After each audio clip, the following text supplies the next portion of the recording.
ಮರ ಕೋತಿ ಚಂಚಲ ಆಟ, ನೋಡಿ ಮರೆಯಿತು ಮಗು ಊಟ. ನರ ನಿಂಗೆ ಹಂಚಲು ಜಿನಪಾಟ,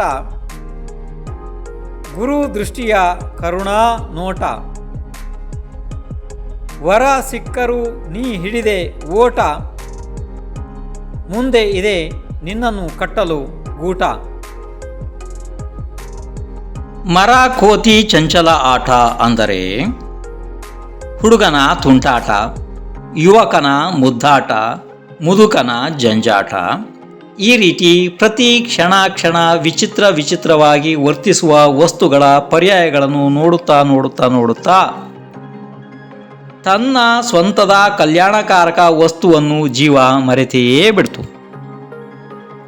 ಆ ಸಮಯದಲ್ಲಿ ಜಿನದೇವರ ಉಪದೇಶಿತ ಪಾಠ ಅಂದರೆ ಶಾಸ್ತ್ರ ನಿನಗೆ ತಿಳಿಸಬೇಕೆಂದು ಕರುಣಾಮಯಿ ಗುರು ನಿನ್ನನ್ನು ಗುರುತಿಸಿ ಅವರ ಬಳಿಗೆ ನಿನ್ನನ್ನು ಕರೆದರು. ಅವರು ನಿನ್ನ ವರ ಇದ್ದಾರೆ. ವರ ಅಂದರೆ ನಿನಗೆ ವರ ಕೊಡುವವರಿದ್ದಾರೆ. ವರ ಅಂದರೆ ಇಲ್ಲಿ ಏನು? ಸುಖ, ಸಮೃದ್ಧಿ, ಸಂತೋಷ ಕೊಡುವ ವಸ್ತು ನಿನಗೆ ಕೊಡಲು ಇಚ್ಛಿಸುತ್ತಾರೆ. ಆದರೆ ನೀನು ಅವರನ್ನು ಶತ್ರು ರೂಪದಲ್ಲಿ ನೋಡಿ ಓಡಲಾರಂಭಿಸಿದೆ. ಏನು ಮಾಡುವುದು? ದುರಾದೃಷ್ಟ. ನೀನು ಎಲ್ಲೇ ಓಡಿದರೂ ನಿನ್ನನ್ನು ಕಟ್ಟಿ ಹಾಕುವ ಗೂಟ ಮುಂದೆ ತಯಾರಿದೆ.